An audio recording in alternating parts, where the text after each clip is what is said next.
आपले आता मानाचा नारळ हल्ला किंवा आपला फुलपण केलं मान्य करून दे आणि तू शांत होऊ नये आपला आजचा आपण ब्लॉग बनवतोय नारळी पौर्णिमा विषय। बँडचा पथक रेडी आहे आणि इथून समुद्र किनाऱ्यावर चाललोय, अलिबागच्या मुख्य समुद्र किनाऱ्यावर चाललोय आणि तो मानाचा नारळ आहे तो पण मी दाखवणार आहे। मानाचा नारळ कसा काय आहे, समोर बायका आहेत नटून थटून आलेल्या बायका संपूर्णपणे आणि त्यांच्याकडे खूप छान छान अशा होडीच्या एक सजवलेलं खूप छान नारळ वगैरे आहे, ते पण एक तुम्हाला बेसिक सगळं दाखवणार आहे। तर चला सगळं बघूयात। आजचा व्लॉग सुरू केला अलिबागचा नारळी पौर्णिमेचा स्पेशल व्हिडिओ, चला।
जो मेन मानाचा नारळ जो आहे जो समुद्राला आपण अर्पण करणार आहे, तर तो पालखी जी येते संपूर्ण वाजत गाजत येते। आपण त्याला पूर्ण फॉलो केलं आहे सगळं आत्तापर्यंत तुम्ही जो बघितलंय ते सगळं, आणि आता जी वेळ आली आहे समुद्राला नारळ अर्पण करण्याची, तर ही संपूर्ण पालखी आता आपल्या दर्याकडे जाणार आहे। संपूर्ण मागचा समुद्र किनारा आहे तो खूप वाजत गाजत आणि खूप एन्जॉय करतोय सगळेजण, खूप कमाल आहे धमाल आहे। शेवटपर्यंत व्हिडिओ नक्की बघा।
जानकी नाथ राम राम चंद्र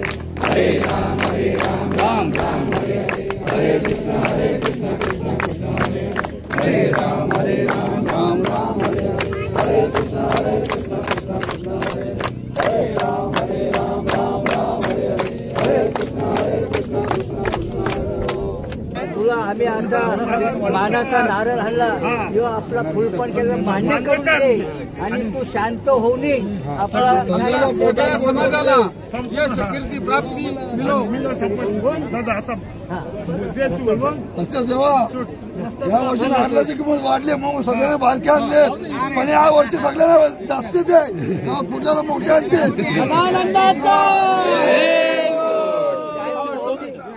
सागराला आपण नारळ अर्पण करायला आलोय. नारळ म्हणजे सगळ्यात मोठं फळ, तो आपण सागराला अर्पण करायला आलोय.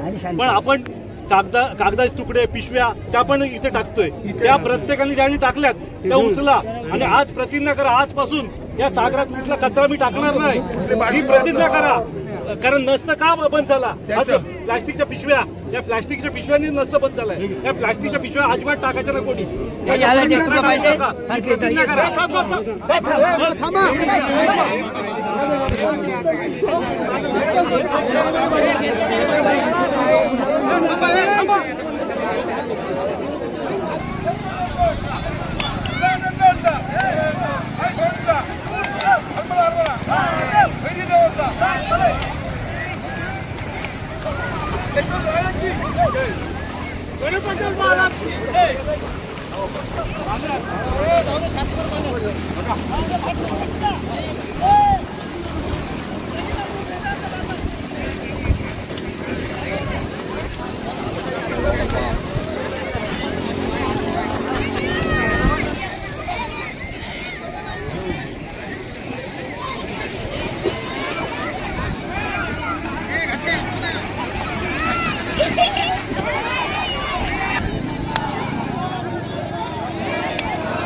अशा पद्धतीने आपला सगळा नारळी पौर्णिमेचा सण मस्त एन्जॉय झाला आहे. आत्तापर्यंत तुम्ही जो व्हिडिओ पाहिला आहे त्याबद्दल खरंच खूप खूप धन्यवाद.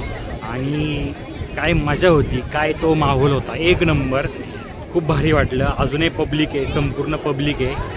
ते पाण्यात खेळत आहेत, नाचत आहेत. कारण आग्राकोळ्यांचा मेन महत्त्वाचा सण म्हणजे नारळी पौर्णिमा. आणि आता इथून पुढे भरपूर मासे येणार आहेत, भरपूर मच्छी असणार आहे, सगळं काही. तर आपले काही डेली ब्लॉग तर काही चालूच असणार आहे. तर इथून पुढे खूप भारी भारी मासे दाखवणार आहे. सुरमई पापलेट तर जबरदस्त मोठे मोठे. बघायला विसरू नका. पुढचे ब्लॉग तर कंटिन्यू येत राहणार आहे. आणि जर तुम्ही हा खूप दिवसानंतर व्हिडिओ बघत असाल तर आलेले आहेत व्हिडिओज, नक्की जाऊन चेकआउट करा. सगळं भरलेलं आहे, मटेरियल खूप आहे. या भेटूयात नवीन व्हिडिओमध्ये. आणि माझ्याबरोबर संपूर्ण बंदरपाड्याची संपूर्ण महिला आहेत आणि खूप धमाल केली, खूप मस्ती केली नारळी पौर्णिमेची. आणि शुभ नारळी पौर्णिमा सर्वांना. आणि खूप मच्छी येणार आहे, खूप मजा येणार आहे. आणि यानंतरचे व्हिडिओ खूप भारी भारी असणार आहे. चला भेटूयात पुढच्या व्हिडिओमध्ये.